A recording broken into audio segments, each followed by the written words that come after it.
Amigas y amigos de Tes y Café, antes de empezar el programa del día de hoy que viene con una fuerza impresionante, tenemos que avisarles que ya tenemos al ganador o ganadora de este primer concurso de Tes y Calaveritas, pero lo anunciaremos toda vez que tengamos registrado también o registrada a la ganadora con sus likes.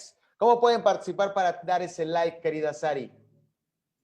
En nuestra publicación de ayer compartimos todas las calaveritas, entonces solo tienen que leerla y dejarle su me gusta, me encanta, me sorprende a su calaverita favorita.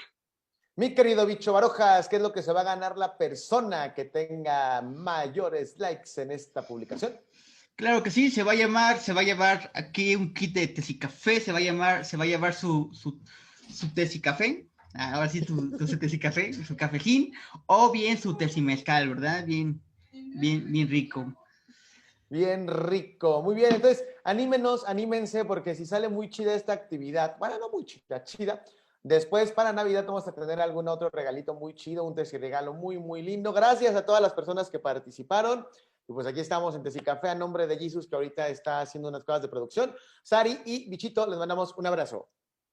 Gracias, adiós. No se pierdan el programa que ahorita viene ya.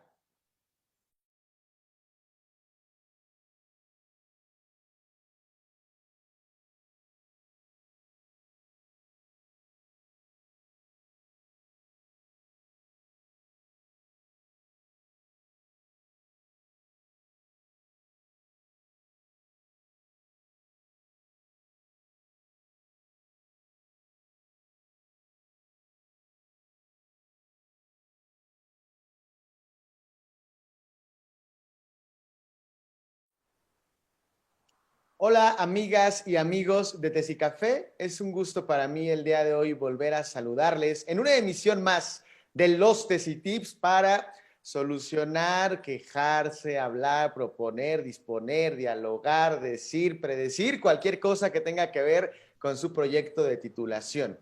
El día de hoy, de nuevo, apelando a invitados de otras áreas de excelente calidad y de gran sensibilidad humana, tenemos con nosotras y nosotros al doctor Renato Huarte. ¿Cómo está, doctor Renato?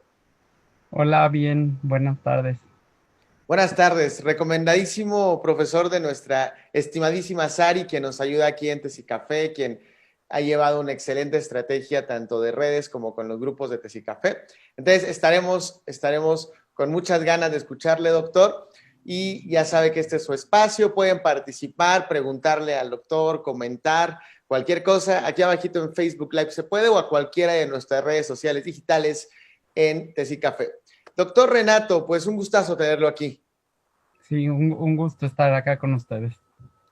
¿Quién es el doctor Renato? Se podrán preguntar ustedes. El doctor Renato Guarte Cuellar es licenciado en Pedagogía y licenciado en Filosofía por la Facultad de Filosofía en la UNAM, donde también estudió la maestría en Filosofía de Ciencia y el doctorado en Filosofía.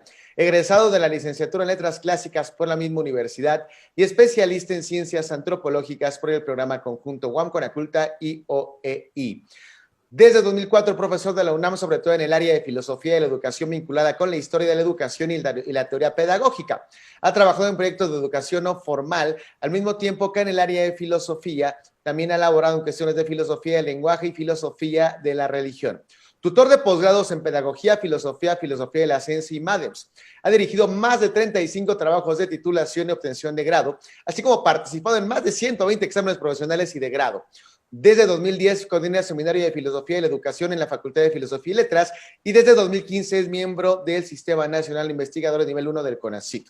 Miembro del Colegio de Pedagogos de México y de la Asociación Filosófica de México. Miembro y fundador de la Junta Directiva de la Asociación Latinoamericana de Filosofía y la Educación, AC, al tiempo que se desempeña como miembro de la Red Internacional de Filosofía y la Educación, siendo parte de su comité asesor desde 2016. Me fui muy rápido porque es muy extenso su semblanza, doctor, pero bueno, habla de su preparación, que bueno, vamos a intentar el día de hoy preguntarle muchísimas cosas que nos pueda resolver respecto a todos estos caminos pedregosos de la investigación y la tesis. Y si le parece, comenzamos con la primera pregunta, doctor. Sí, adelante.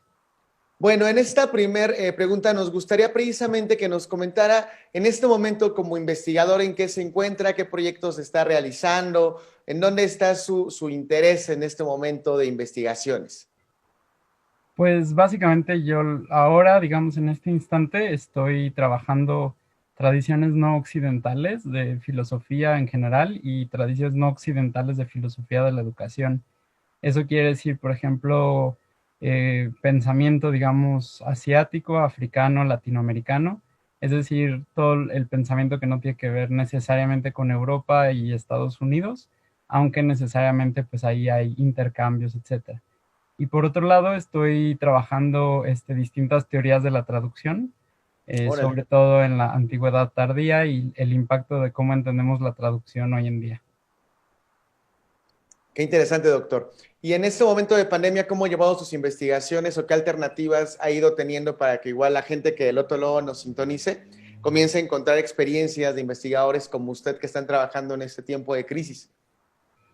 Pues yo creo que es un espacio en donde nos tenemos que encontrar a nosotros mismos. Yo creo que la investigación siempre, aunque queramos encontrar un objeto de estudio, siempre, pues digamos, desde la fenomenología y la hermenéutica, es una forma de encontrar un aspecto de nosotros mismos.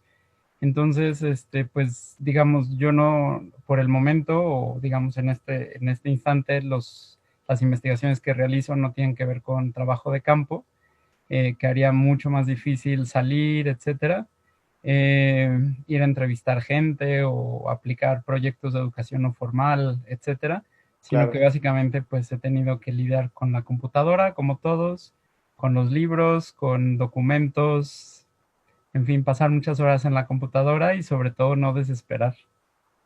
Totalmente, totalmente. Eh, en este espacio hemos tenido temporadas donde ha venido mucha gente de ciencias sociales. Ahora mismo, gracias justamente a la intervención de Sari, comenzamos a dialogar con otras áreas, como por ejemplo en este caso, pedagogía, filosofía, pero incluso usted mencionó la parte de traducción, que hoy ya es una carrera también en universidades como la UNAM. Y me gustaría que habláramos como esta necesidad de la interdisciplina, si es que así lo considera. De pronto estamos muy segregados entre facultades, disciplinas, escuelas, pero yo a usted le escucho, por ejemplo, educación no formal, hermenéutica, fenomenología, son puentes que se podrían trazar entre áreas y que me parece que en este contexto de crisis la solución precisaría de distintas herramientas. ¿Nos podría platicar más sobre esta interdisciplina?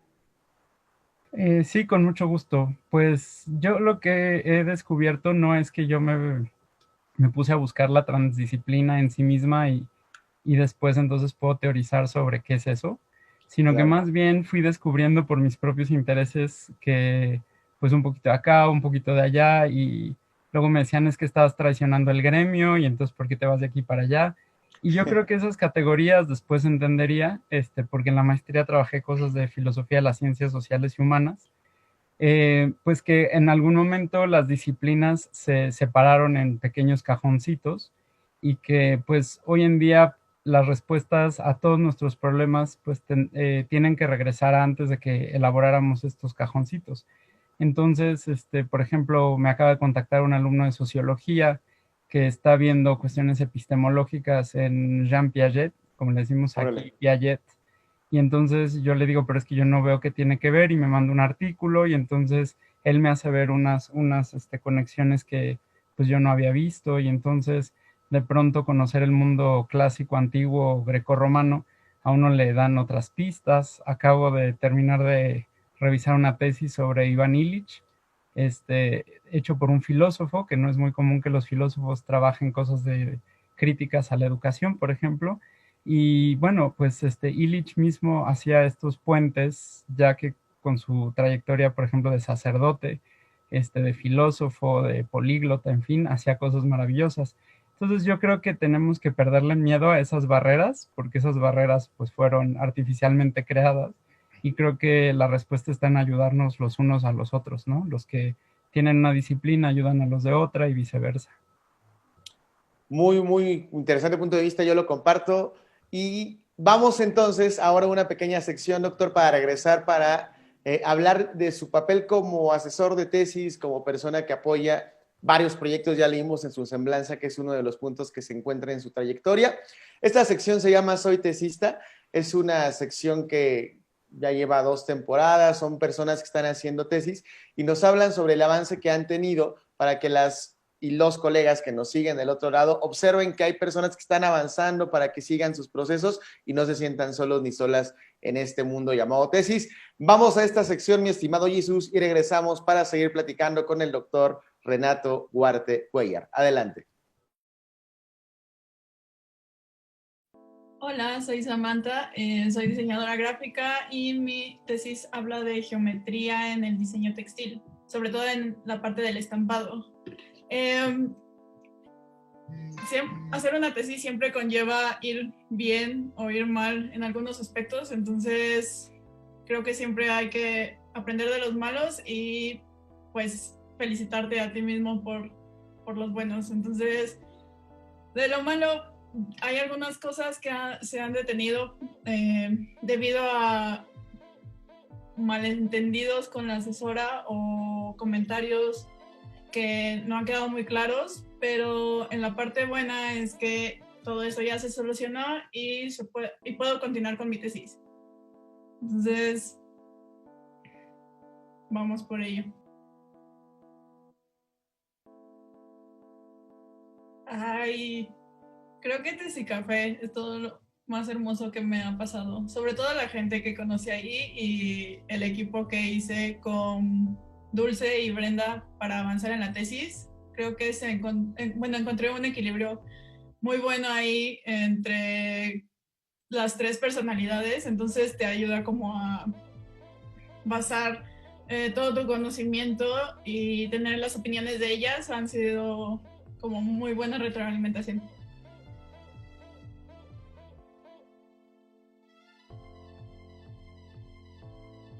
Creo que no es cuestión de que te animes, sino de tomar una pausa haciendo cosas que te gustan. Puedes leer un poco, algo que no tenga que ver con tu tesis, o escuchar música y ponerte a bailar en tu cuarto, o no sé, algo que te anime, prepararte comida rica, despejar la mente sobre todo, porque mientras más quieres avanzar, más se bloquea tu cerebro. Entonces siento que tienes que darle también un break a tu cerebro para que regrese a tu tesis, a tu tema.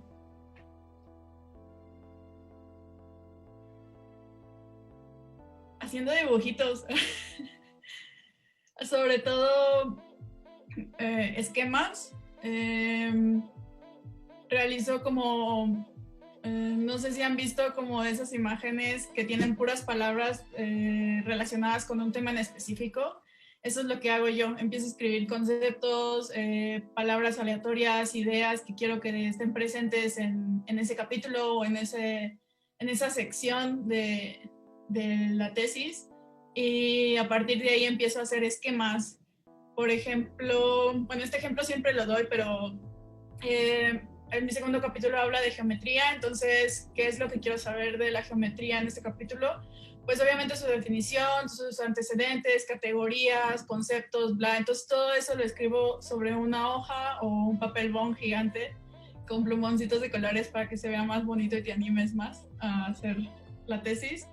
Y a partir de ahí empiezo a relacionar palabras y cómo es que quedaría mejor estructurado. Por ejemplo, qué es geometría, y a partir de ahí, pues obviamente para saber la definición de geometría debemos saber sus antecedentes. Entonces primero van antecedentes y a partir de ahí ya puedo mencionar su definición y después que estudia la geometría y después sus categorías, y de ahí hacer otro esquema donde ponga todas las categorías de la geometría y analizar ese esquema para saber si todas las geometrías las voy a abordar y de qué manera las voy a abordar. Entonces esto de hacer esquemitas es muy, muy funcional para mí, y sobre todo tenerlos pegados en la pared, ahí siempre presentes, como un recordatorio de que tienes que seguir escribiendo, pero a la vez que pues cada vez es más fácil porque ya están acomodadas tus ideas.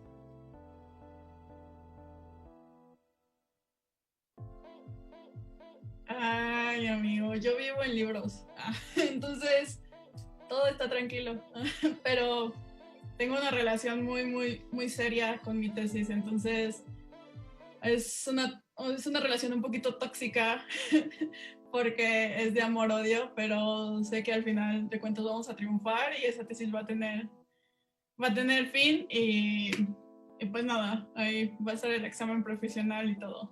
Entonces va a ser un éxito, yo lo sé.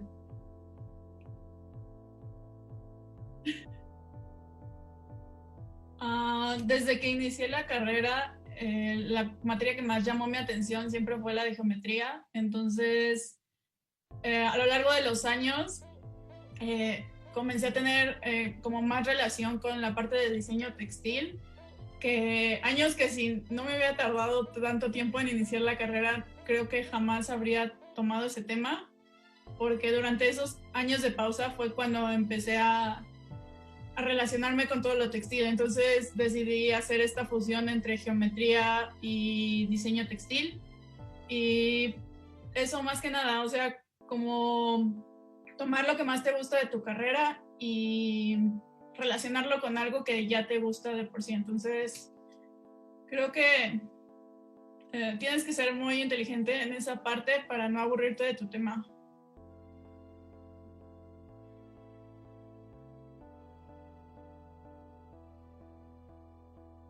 Le diría que tuviera mucha paciencia, que las cosas no siempre salen como uno las planea y que no puede controlar todo. Y que al final de todo se aprende. Entonces, sí, creo que paciencia, más que nada.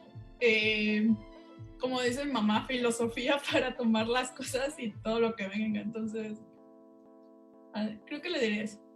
Bueno, yo soy Sam y los invito a unirse a Tesi Café y pues regresamos contigo, Josué.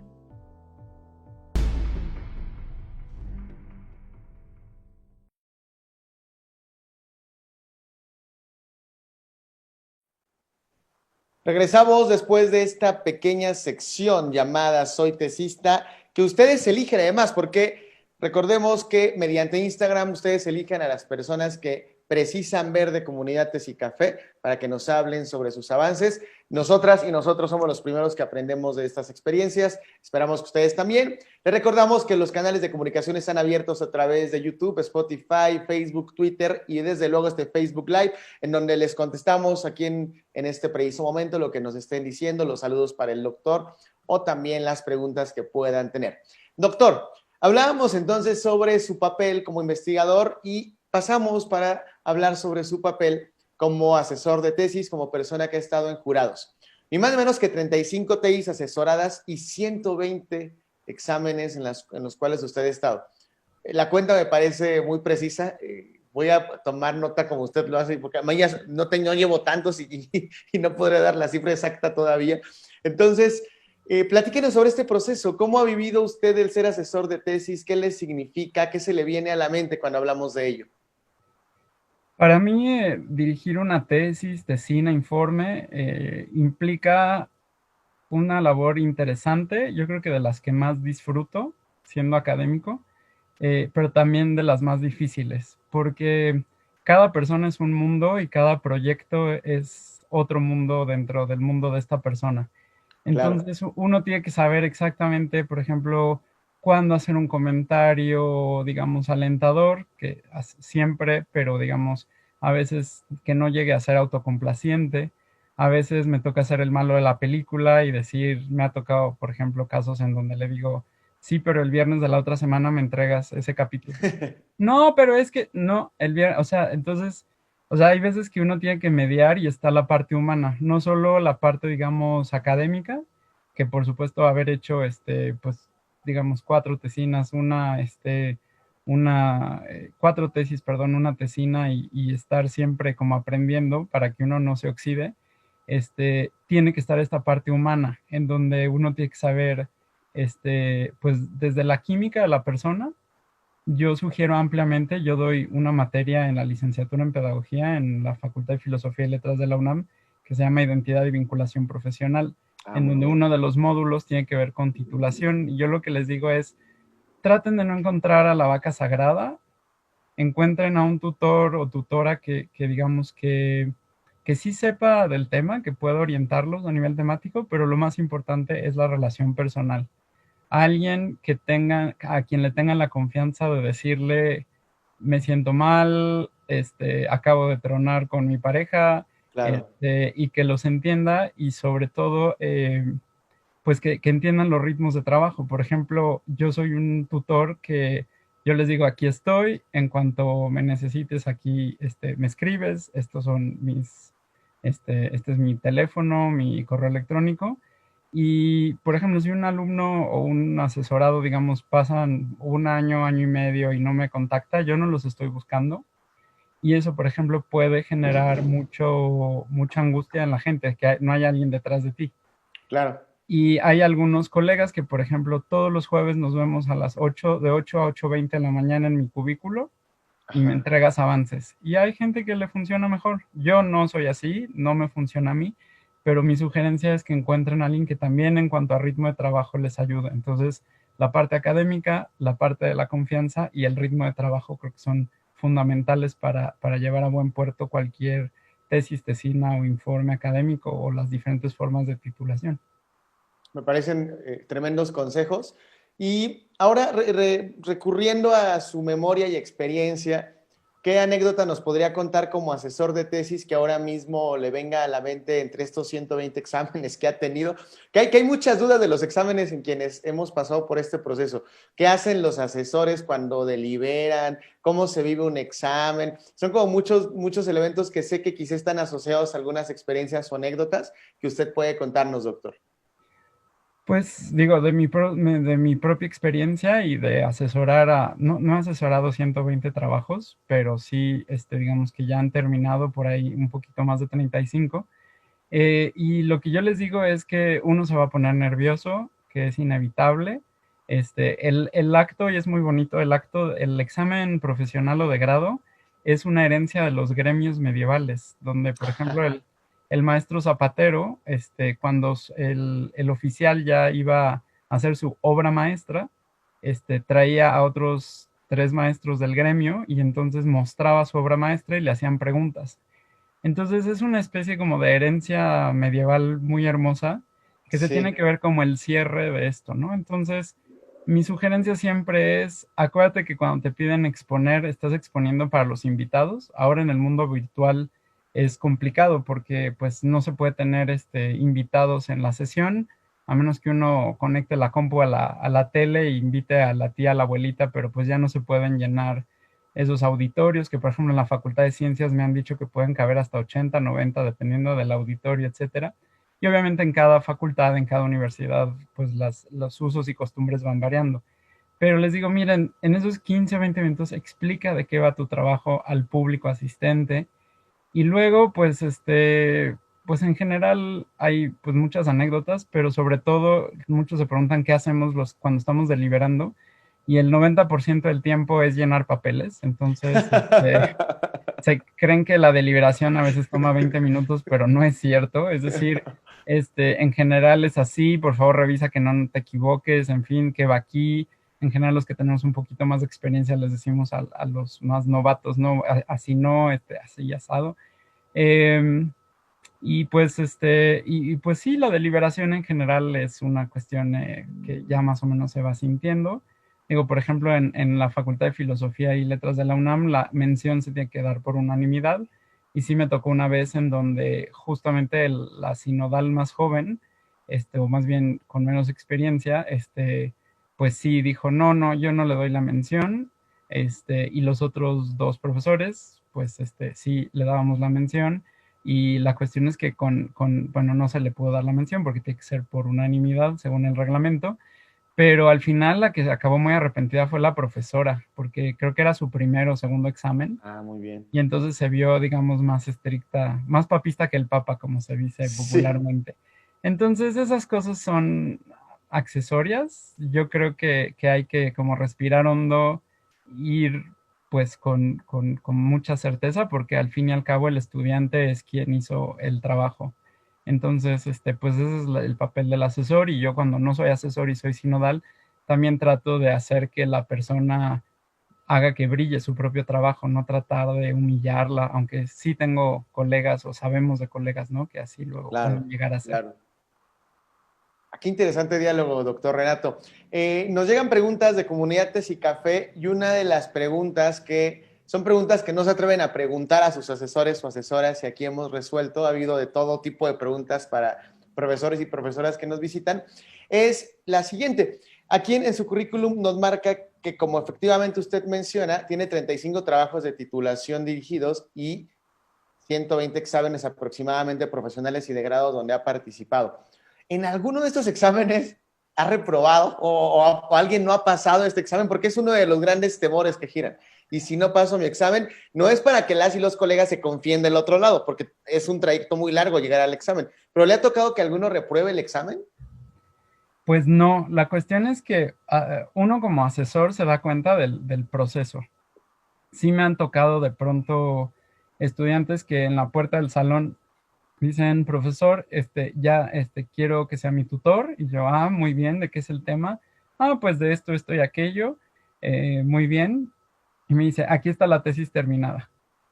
Y entonces ahí, por ejemplo, se vuelve un poco más complicado porque uno no tiene como la oportunidad de discutir la estructura porque ya está dada. De mi experiencia, es mejor ir como caminando de la mano junto con el tutor o tutora para que se discuta todo, en fin, si es que la confianza y todo lo que hablamos hace algunos minutos, pues se cumple, ¿no? Siempre hay cosas de que llegan llorando y se pelean con el tutor, en fin, ese tipo de telenovelas siempre van a existir. Pero la cuestión es que si uno se da cuenta de que el trabajo es un proceso, digamos, es muy difícil que alguien repruebe. A mí nunca me ha tocado que alguien no apruebe, es decir, sí está esta cosa de si aprobado o aprobado con mención honorífica, por lo menos claro. En la UNAM así son los resultados, pero digamos, reprobar sería alguien que uno se da cuenta de que no escribió la tesis o la tesina o el informe, que la plagió, o sea, tiene que ser muy difícil porque pues uno va viendo ese proceso, entonces es realmente difícil, ¿no? O sea, sí me acuerdo en maestría, por ejemplo, hubo un caso en donde, por ejemplo, yo vi que el trabajo estaba muy mal hecho y una colega también, y entonces lo que hicimos fue dar un voto no aprobatorio. Entonces, la persona... Pero es desde antes, ¿cierto? Desde antes, entonces nunca llegamos al examen de grado, sino que simplemente, pues ese caso lo tuvo que ver el comité académico de manera específica, porque 2 de 5 votos según el reglamento de posgrado en la UNAM, pues tiene que ver qué se hace, en fin, pero es raro que llegue uno al examen de grado y uno se dé cuenta de este tipo de cosas. Muy bien, doctor Renato, vamos a una cápsula. El diálogo en lo particular lo estoy disfrutando mucho, esperamos que nuestra audiencia también.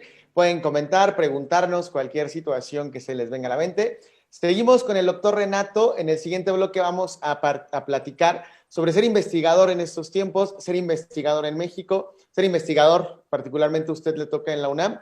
Regresamos, vamos con una cápsula de Hackademia. Recordamos que Hackademia es un programa que pueden ver ustedes los lunes a las 7:30 a través del Facebook Segundo Orden. Aquí tenemos una cápsula derivada de este proyecto. Hoy platicamos con Escuela de Periodismo para Niñas y Niños, un proyecto que surge de una tesis, un proyecto que ahora mismo está en varios sitios participando en conferencias, webinars, y que se propone la alfabetización digital de niñas y niños a través de temas que tienen que ver con género, sustentabilidad, desarrollo social, por lo cual vamos a esta cápsula y regresamos a esta plática con el doctor Renato Guarte Cuéllar. Adelante, Jesús.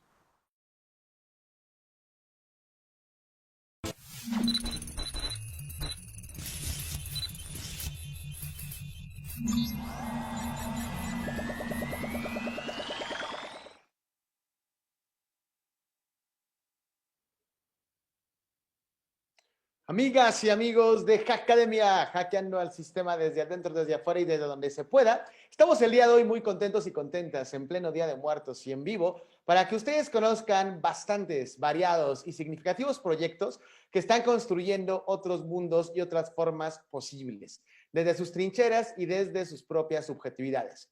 Digo todo este hermoso choro para dar la bienvenida a un proyecto que personalmente conozco y admiro bastante, el cual el día de hoy está representado por Itzel Lugo, Víctor Vilchis y por primera vez al aire y con ustedes, Daniela Ramírez, quien empezó en este proyecto cuando era una chavalita y ahora viene representando a toda la banda que ha formado parte de Escuela de Periodismo para Niñas y Niños. Víctor, Itzel y Dani, bienvenidas. Qué gusto tenerles con nosotros y nosotras. Gracias, gracias. Por acá súper emocionada y nada. Venga, Dani. Muchas gracias, qué bonita bienvenida. Gracias por la invitación.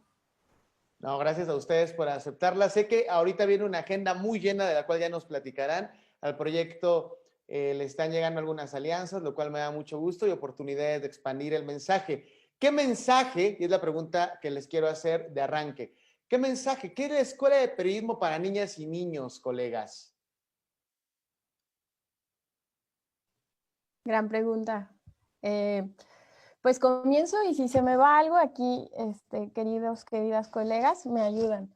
La Escuela de Periodismo es un proyecto, comenzamos en el 2015 y por esos tiempos era un taller de verano. Actualmente estamos explorando una modalidad diferente que es ya el taller de forma permanente.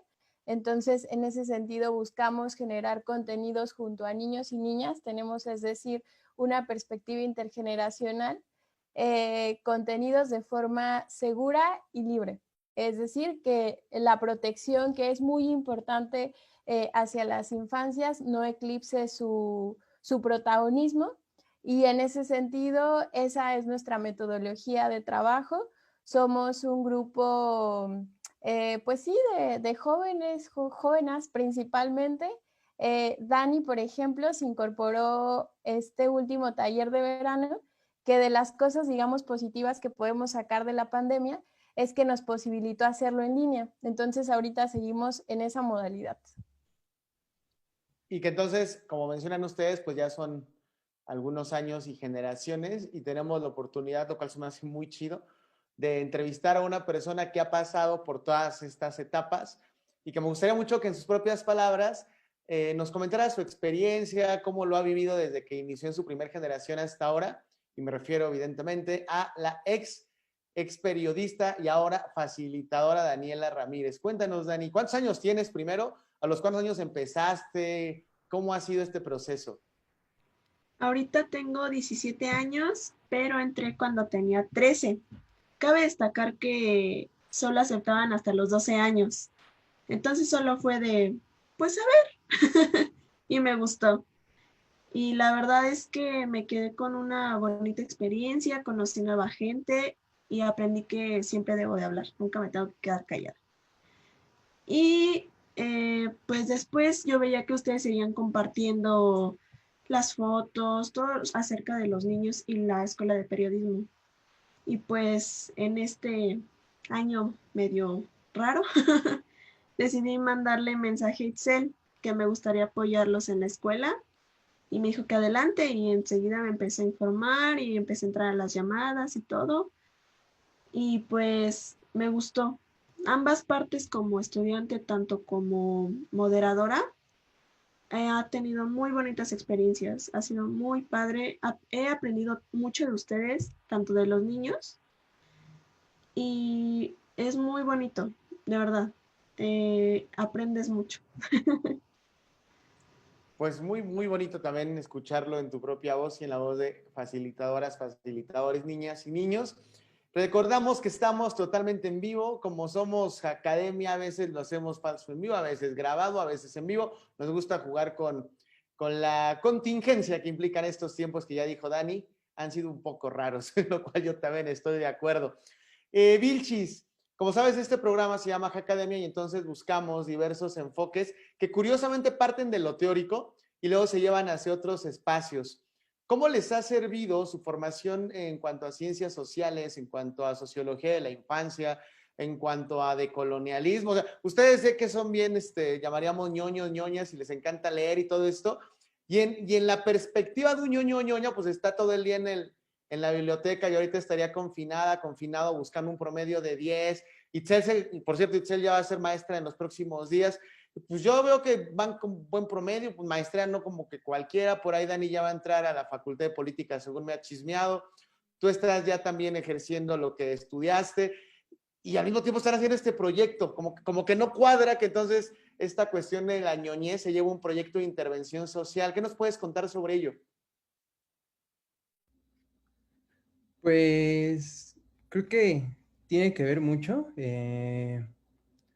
con también, ¿no? El campo epistemológico en el que estés, en donde, bueno, al menos en lo personal, siempre tiene que haber una coherencia, ¿no? Entre lo que hacemos en la academia, en los salones, desde el escritorio, pero también llevarlo a la práctica, ¿no? Si no sería como un poco incoherente y es una posición muy cómoda como alguien que está en la academia, ¿no? En donde la realidad pareciera que es algo como ajeno, yo me voy a dedicar a hacerlo desde mi lugar y no me meto, ¿no? Y creo que es muy necesaria esa parte, porque muchas veces empezamos a ejercer cierto tipo de violencias epistémicas en donde queremos intentar explicar la realidad de otras personas sin pararnos a escuchar sus propias voces, ¿no? Llegamos y le decimos, tu realidad es así, de esta manera, tú sientes esto, piensas esto, y bueno, muchas veces no. Entonces creo que ir a campo te rompe mucho, ¿no? Y te rompe de muchas maneras.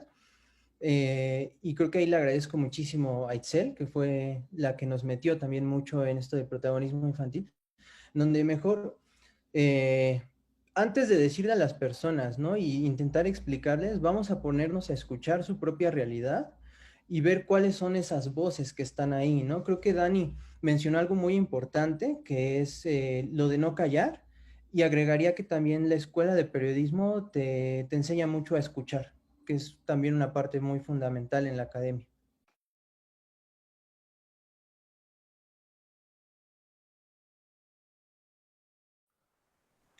Regresamos a este programa llamado Test y Tips junto al doctor Renato y la gente que nos acompaña. Le pedimos que siga participando. Al tiempo que advertimos, Diana Itzel, que es la coordinadora de este proyecto Escuela de Periodismo, justamente esta semana se titula de la maestría en Ciencias Sociales. Comenzamos a ver aquí su proyecto y ahora nos da mucho gusto que llegue a este punto culmen. Ya nos platicaré el chisme de cómo le va. Y precisamente en esos terrenos de la investigación, doctor Renato, también dentro de su currículum destaca que pertenece al SNI, ¿no? Y es decía el SNI, ahora es hay mucho polémica respecto a ello. Sin clavarnos directamente en el tema SNI, ¿cómo vive un investigador su vida? ¿No? Porque hay muchos clichés respecto a ello. ¿Es fácil? ¿No es fácil? ¿Qué criterios de productividad existen? ¿Usted qué opina? Nos interesa su percepción sobre este punto, doctor.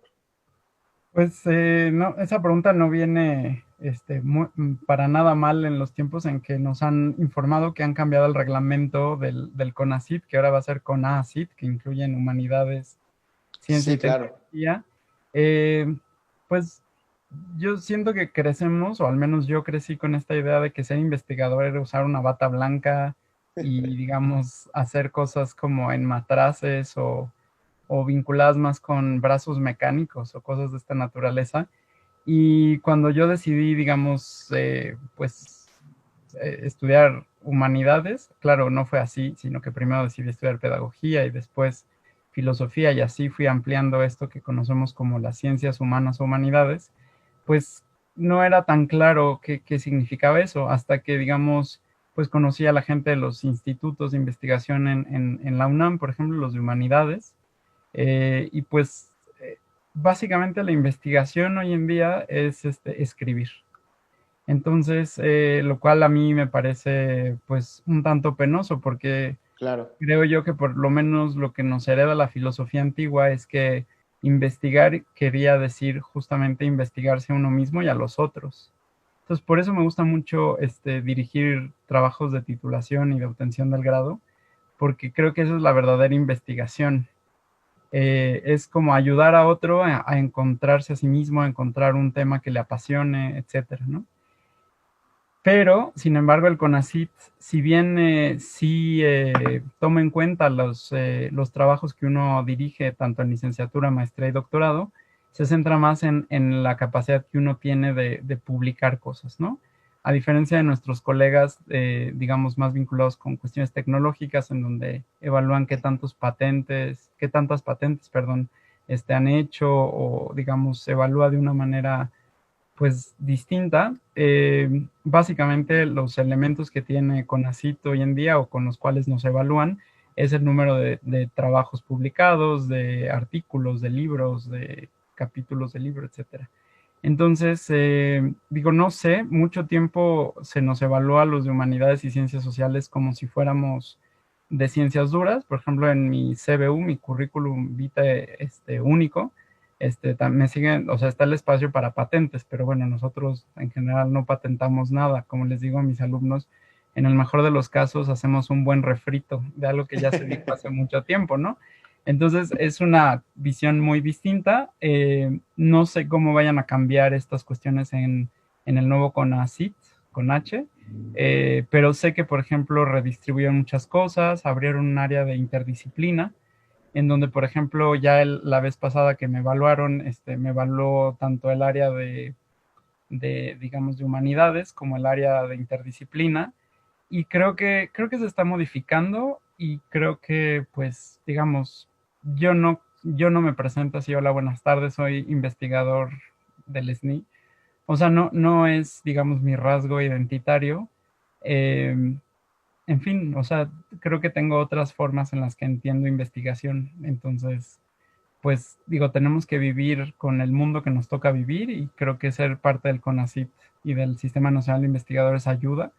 Hay veces que así te contratan, es decir, ese es el fiel de la balanza, sobre todo en ciertas plazas. Yo he visto en universidades, sobre todo del interior de la República, en donde tienes SNI, ya, te contrato, y el otro, por más, digamos, preparado que tenga, no es parte del SNI, y entonces no lo contratan. Lo cual a mí se me hace como un poco triste, pero pues es real. Entonces, yo creo que la investigación, por lo menos en humanidades y ciencias sociales, no tendría que ser solo una etiqueta que te da una evaluación, digamos, por más loable que sea esta evaluación. Acaba de mencionar que para usted vamos a llamarlo así, carta de presentación no es ser del SNI, ¿no? O es una suerte de pared que a veces nos ponemos también como académicas y académicos, esta cuestión de los grados o las credenciales. Entonces me gustaría preguntarle, para usted, ¿qué sería la investigación en este momento en cuanto a humanidades, en cuanto a lo social? ¿Cómo nos invitaría a investigar fuera de estos criterios de productividad o dentro de negociándolo? ¿Qué es lo que se le viene a la mente, doctor Renato? Yo siento, por ejemplo, tuve una discusión cuando era del comité académico del posgrado en Filosofía de la Ciencia, en donde es muy interesante porque es un posgrado que nació siendo interdisciplinario. Estaba sentado ahí desde el director de la Facultad de Ciencias, el director de la Dirección General de Divulgación de la Ciencia, el director del Instituto de Investigaciones Filosóficas y el director de la Facultad de Filosofía y Letras. Entonces, había un poco de todo. Y lo que pasa, por ejemplo, con los colegas de ciencia, de ciencias en general, es que, por ejemplo, se adscriben a un proyecto. Entonces, yo tengo un laboratorio y entonces hay un estudiante que quiere trabajar conmigo, y ahí, por ejemplo, pues todo el marco teórico, conceptual, metodológico lo está dado por el que dirige el laboratorio. Entonces, yo no puedo incorporarme y de pronto hacer algo distinto. A diferencia de esto, en ciencias sociales tal vez un poquito menos, pero en humanidades sin lugar a dudas, parte de elaborar un trabajo de investigación implica que uno delimite tanto epistemológica, metodológica, etcétera, etcétera, etcétera, lo que estamos haciendo. Y yo creo que ahí hacer investigación es, antes que todo, ser sincero con uno mismo. Responder la pregunta, ¿por qué me interesa esto? No es como algunos colegas de ciencias, no todos, pero que dicen, pues yo no tengo de otra y yo me incorporo a este laboratorio porque pues ahí puedo y ahí son las circunstancias. Y si le hiciéramos la pregunta, ¿por qué te gustaría hacer tal vez otro tipo de investigación? Diría, pues tal vez, pero pues es donde encontré, etcétera. Y en cambio en humanidades no, y creo que, por ejemplo, aunque no se llame tesis, por ejemplo, hay hermosísimas tesinas Claro. o informes académicos, por ejemplo, de cosas que están haciendo. No sé, ahora me viene a la mente un informe académico hermoso en donde una egresada de la licenciatura en pedagogía trabajó en capacitación en un banco.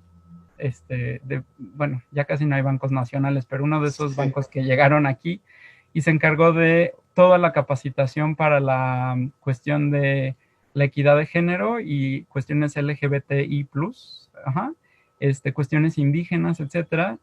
Hizo cosas maravillosas, ¿no? Entonces, tal vez no es la tesis en donde discuta cuestiones muy abstractas o teóricas, pero cómo hizo, digamos, alguien en un terreno concreto, digamos, para capacitar a todos los empleados de un banco. Imagínense, creo que eran más de 700 empleados en oficinas centrales, más algunos en sucursales. A mí se me hace apasionante. O sea, ese tipo de cosas yo no lo veo como, por eso les digo que los informes académicos o las tesinas no necesariamente son menores. Y yo creo que tendríamos que pensar investigación en un sentido mucho más amplio, así como lo he planteado a través de este informe u otras cosas, ¿no? Totalmente. Relacionando a este punto, recuerdo que a finales del otro año, por ejemplo, Carlos Slim mencionó que las universidades, ¿para qué hacían tesis? Si lo que importaba ahora era que los estudiantes salieran con un fogueo a nivel profesional. Y bueno, lo generalizó además entre pública y privada, sin hacer algún tipo de excepción. Esto dio pie para que varias personas comenzaran a pensar en la tesis como un discurso de modé, ¿no? Como un discurso alejado de la realidad. Usted nos ha mencionado que para nada, ¿no? Este último proyecto que menciona me parece que además de apasionante tiene una aportación social muy importante, pero concretamente me gustaría preguntarle ¿qué vigencia y utilidad tendría hacer una tesis en humanidades y sociales en estos tiempos donde hay muchas otras formas de titulación ya en diversas facultades y universidades, doctor? Ay, pues a mí me parece fascinante. No sabía que Slim había hecho este comentario, pero sí sé, por ejemplo, bueno, muy puntualmente, a mí me tocó vivir como parte también del comité académico de la licenciatura en pedagogía, todavía como estudiante y en mi transición hacia comenzar a ser profesor, que se dio esta discusión a principios del siglo XXI, en donde, por ejemplo, la UNAM decía, es que hay 2, 3, 4, todas las universidades privadas ahora, pues simplemente por el promedio, con un cierto promedio uno tiene el título, etcétera. Y se dio una discusión enorme, es decir, se transformó el Reglamento General de Exámenes, es decir, hubo nuevas formas de titulación y la UNAM, muy respetuosa de sus escuelas, facultades, etcétera, dejó que cada una de las facultades discutiera esto. Entonces a mí me tocó apasionantemente ver cómo dentro de la Facultad de Filosofía y Letras, con en ese momento 15 carreras, no 14 en ese momento, discutía qué cosas aplicaban para uno y qué para otro. Y ahí se abrió esta discusión y bueno, pues la facultad a lo mejor fue pues catalogada como conservadora, en el sentido de que el promedio, titularse por diplomado o cualquier otra forma de extensión de conocimientos o por posgrado no fue aceptado. Entonces, digamos, era un trabajo escrito. Y eso fue, yo creo que hace aproximadamente 18 años, o sea, es decir, no es una discusión necesariamente reciente. Pero yo lo veo, por ejemplo, cuando soy parte de los comités de ingreso a los posgrados, es clarísimo que quien ha hecho un trabajo escrito tiene mayor facilidad para armar un proyecto para posgrado, por decir algo, ¿no? Porque yo sí siento que no es nada más una pérdida de tiempo, sino que ayuda a establecer pues un montón de categorías, de ordenar el pensamiento, de vivir una experiencia. Y lo que hemos estado viendo, por ejemplo, en egresados de facultades o de programas que no tienen esta opción, o sea, más bien que tienen otras opciones, es que les es muy difícil. O sea, cuando se le pregunta, a ver, metodológicamente, ¿por qué vas a hacer esto?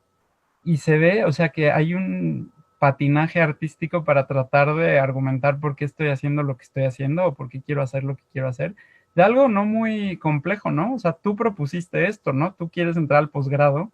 El posgrado no te va a brindar las herramientas, eso es muy importante, ni teórica, ni metodológica, ni conceptual, sino que en los posgrados en general, sobre todo de investigación, se procura afinar esas herramientas.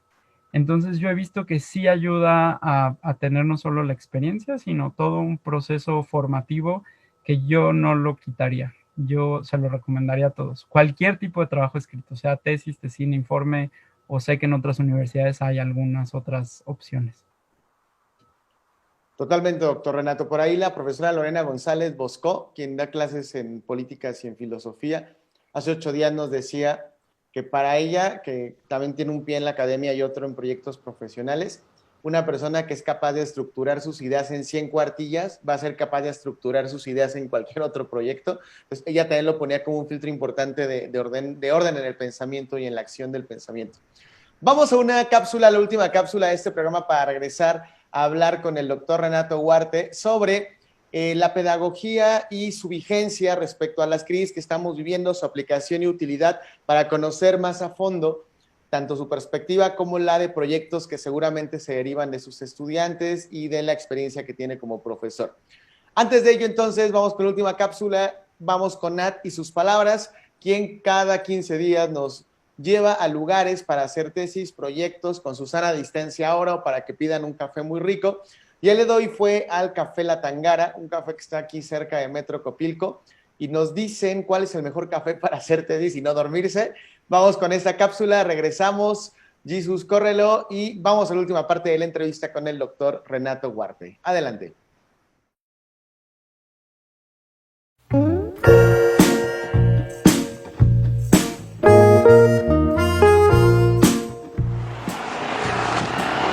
Hola colegas, ¿cómo están? Hola personas, ¿cómo les va? ¿Cómo les va? Yo soy Natalia y les quiero compartir una palabra que es cafetín.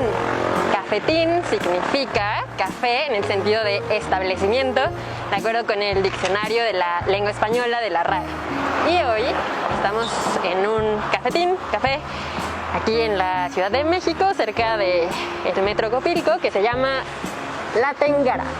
Aquí venden café de especialidad y probablemente se estarán preguntando qué es café de especialidad. Entonces, para saber, pues acompáñenme.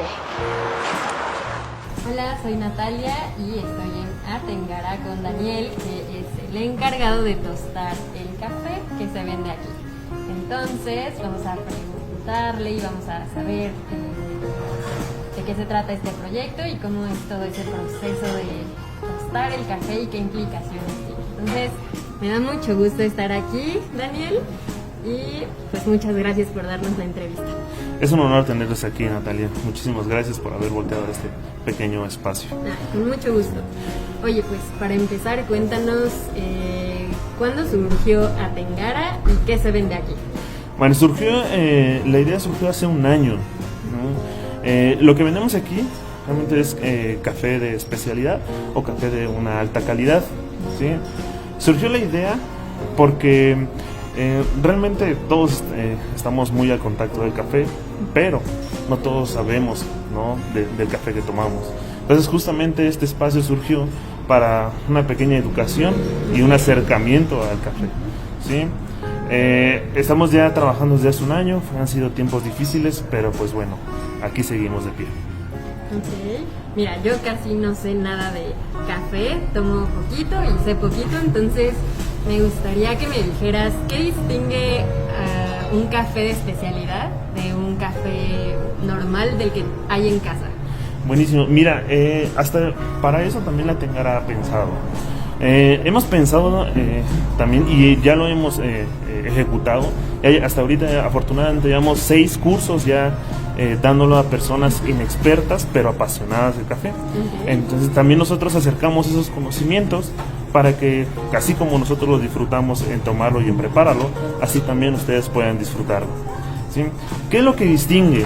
El café de especialidad o de alta calidad es un café muy minucioso en todo su proceso, ¿sí? En todo su proceso, desde el corte, desde la planta, desde el proceso que se le da a los productores hasta el proceso que lo tostamos y que se prepara en taza, ¿sí?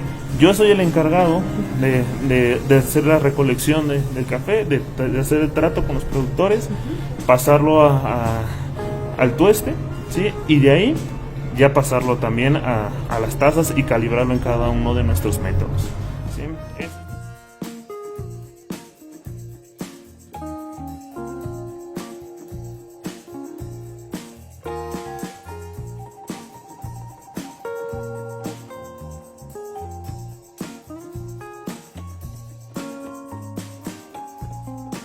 Daniel, cuéntame, ¿qué cantidad puede consumir una persona normal de café sin que sea dañina para su organismo? Es decir, ¿a partir de cuántas tazas está en peligro?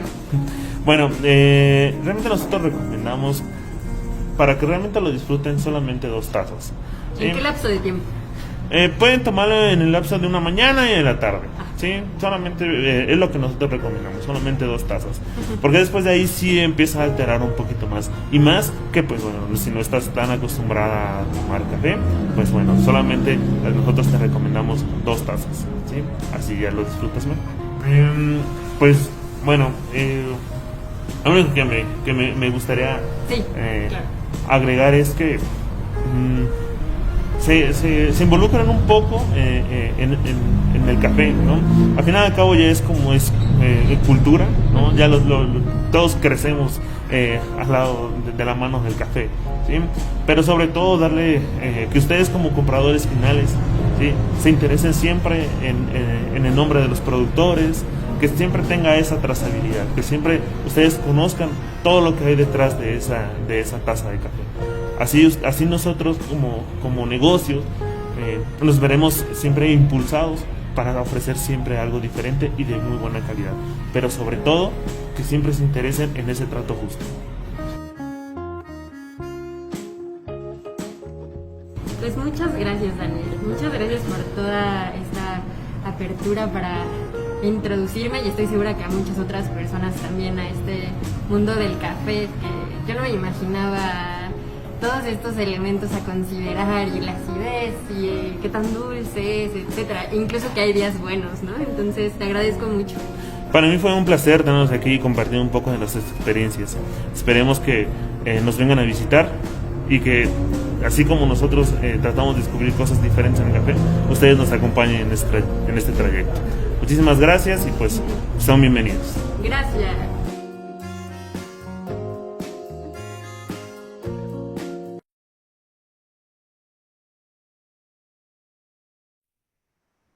Regresamos a la entrevista con el doctor Renato Huarte en este último bloque, en donde nos interesa, doctor, que las personas que nos observan, que son de distintas disciplinas y de distintos países, incluso también nos ven personas que están haciendo tesis, conozcan lo que hay detrás de las disciplinas de nuestras y nuestros invitados.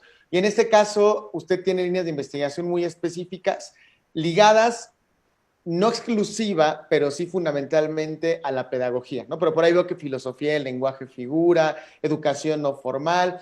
Y me gustaría preguntarle, para los problemas que estamos viviendo actualmente, ¿cómo podríamos aplicar los conocimientos que usted tiene? ¿O qué herramientas conceptuales, metodológicas de la propia vida nos daría, doctor?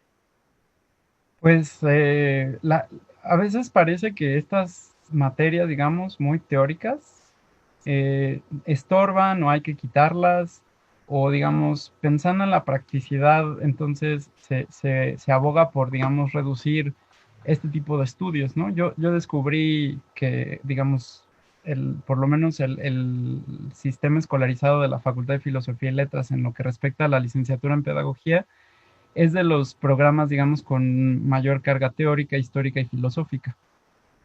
Entonces, a diferencia de otros planes de estudio de la UNAM o de otros lugares, pues, digamos, se entiende la pedagogía como una ciencia, digamos, de eso fue mi tesis de maestría, pero no voy a ahondar en ello, sino la ciencia que estudia el fenómeno educativo. Y el fenómeno educativo es cualquier cosa que se entienda por educación. Eso quiere decir cómo los padres educan a sus hijos, cómo las familias o las comunidades, colectivos educan a niños, adolescentes, jóvenes o adultos, cómo los indígenas parten de qué principios para educarse entre ellos, hasta cuestiones como, pues, sobre qué entendemos como educación en un museo, en fin, hasta, pues, la cuestión escolar, ¿no? Entonces, a mí me costó mucho tiempo darme cuenta, y lo comparto con mis alumnos de 7º y 8º semestre, que son los últimos semestres, que muchos de los planes de estudio de pedagogía, digamos, están vinculados con cuestiones de carrera magisterial. En nuestro país, gracias a un pleito que tuvo la SEP con la UNAM en ese momento y Ezequiela Chávez estaba a cargo de la entonces Escuela Nacional de Altos Estudios. Toda la formación de docentes quedó a cargo del Estado y entonces la UNAM creó la licenciatura en Pedagogía, que finalmente cobró, digamos, un aspecto, digamos, más teórico, filosófico, histórico, de investigación, interdisciplinario. Entonces, lo que voy a tratar de contestar no con mis palabras, que soy profesor de esta área, sino con una anécdota. Una vez, el último día de octavo, cuando estábamos en la vieja normalidad y cuando nos podíamos ver e invitar gente, etcétera, invitamos a 4 egresadas de la licenciatura en Pedagogía, y tuvieron una serie de entrevistas con los estudiantes de octavo semestre, ¿no? Entonces, una pregunta era, ¿qué te hubiera gustado que te dijeran el último día en que estabas en octavo semestre? Fue una actividad muy bonita, no fue este año que acaba de terminar, fue antes. Y me acuerdo que le preguntaron a las 4 panelistas que cuáles eran las materias que más les habían servido. Y recuerdo que una chica que tiene un taller de psicopedagogía, que atiende a chicos con cualquier tipo de déficit, de aprendizaje, en fin, hay un rango bastante amplio de lo que ella lo hace a nivel privado, es decir, ella egresada a la UNAM puso un consultorio privado y le va muy bien. Y ella justo contestó que el área de teoría, filosofía, historia era la que también le había servido. Había hablado de psicología por obvias razones, la cuestión de administración, porque le había permitido organizar su propio centro. Y lo que decía, y a mí me sorprendió, y creo que a todos mis estudiantes de ese momento también, era que el área de teoría, filosofía e historia, porque le permitía de vez en cuando parar, pensar qué era lo que se estaba diciendo en ese momento y repensar y actuar en consecuencia. Entonces, es lo que yo les digo desde que, por ejemplo, daba filosofía de la educación en primer semestre, es que llevarnos a pensar qué era la educación para, por ejemplo, la China del siglo VI antes de Cristo. No es que pretendamos que nuestros estudiantes sean chinos o sean griegos del siglo V antes de Cristo, pero ese traslado teórico, histórico y filosófico permite que los estudiantes de nuestra carrera, y yo creo que de cualquier otra, piensen de otra manera, ¿no? Es decir, si en China era así, ¿por qué tiene que ser así de esa manera? ¿Por qué no puede ser de otra? Entonces, yo creo que, como bien decía Kant, no hay una escisión, no hay una ruptura entre teoría y práctica, sino que al contrario, que se complementan. Entonces, yo creo que somos un programa, y de eso voy a escribir un artículo, por cierto, hablando de investigación que me pidieron de una universidad en Colombia, sobre los matices y cómo se entiende la pedagogía hoy en día. Entonces voy a hablar del caso de la Facultad de Filosofía y Letras y tratar de explicar por qué nuestros egresados, incluyéndome a mí, tenemos problema de decir, no estudié para ser maestro, eso no es lo que yo hago, no hago material didáctico, no solo me encargo de niños, sino que lo que hago es tratar de pensar en distintas circunstancias, en un museo, en un festival artístico. Es decir, fui durante 9 años director artístico de un festival de danza, cosa que nadie se imagina, ¿no? Pero pues claro, la cuestión es que la filosofía, la historia, la teoría no solo sirven para eso, sino que ayudan a llevar algo al aquí y a la ahora. Qué bonitas palabras, estimado doctor. Y además, lo que usted menciona, pausar un poquito, pensar y accionar en consecuencia. Creo que en este momento de la sumacademia, de los problemas docencia-profesor, temas de privacidad, de lo público, lo íntimo, en función de cómo damos clases, de cómo recibimos clases también, convendría mucho hacer caso a ello. Y a veces justo nos anulamos en las respuestas del presente y quizá habríamos que buscar en respuestas de la historia, de la filosofía, para poder encontrar otras formas de llevar un contexto que, aunque no queramos, parece que seguiremos un par, quizá más meses en esta crisis que vivimos. Estimado doctor, ¿algunos comentarios finales que quiera hacer respecto a sus proyectos, a la tesis, a la filosofía, a lo que usted en este momento piense y haya quedado en el tintero? No nos gustaría que quedara nada que no quiera compartir con nosotras y nosotros. Yo uso una metáfora, no sé si llegaría a ser hasta analogía, que a veces, no sé, yo les digo, a ver, tu tutor es como si estuvieras a la mitad de un río y el tutor está a la mitad y te está dando la mano, ¿no? Y te dice, no, ven, da un paso, da otro paso, está muy bajito, mira, el agua a mí me llega hasta la rodilla. Y mientras tanto, el estudiante se ve así como un Amazonas caudaloso y entonces siente que se va a ahogar y entonces, claro, les digo, yo que estoy de este lado del río, lo único que he hecho es como, pues, tener una experiencia previa a ustedes. Entonces, yo lo que siento es que hay muchas cuestiones emocionales vinculadas con estos procesos que tienen que ver con terminar, vincularse con un mercado laboral incierto y ahora cada vez más incierto. Hay un montón de cosas, las exigencias familiares que en cada caso serán distintas, pero a veces similares. O sea, hay muchas cosas que uno como que proyecta en ese trabajo de tesis, tesina, informe y le pone un montón de carga. Yo lo que les sugiero es que se sacudan un poquito, que digan, que confíen en ustedes mismos y que digan, hay gente que me está ayudando, pero el que mejor se ayuda es uno mismo. Es decir, pasito a pasito, no dejarlo, esa constancia y pues saber que si uno está haciendo algo que le gusta, entonces eso ya es el 50%. El otro 50% es constancia y estar molestando al tutor, a la tutora, y en fin, o sea, yo creo que aún en condiciones como las que vivimos, se puede y yo creo que es muy formativo este proceso a nivel no solo emocional, racional, académico, etcétera, etcétera, etcétera. Entonces, así como que ánimo, sí se puede. Pues sí, eso sería lo que me gustaría transmitirles.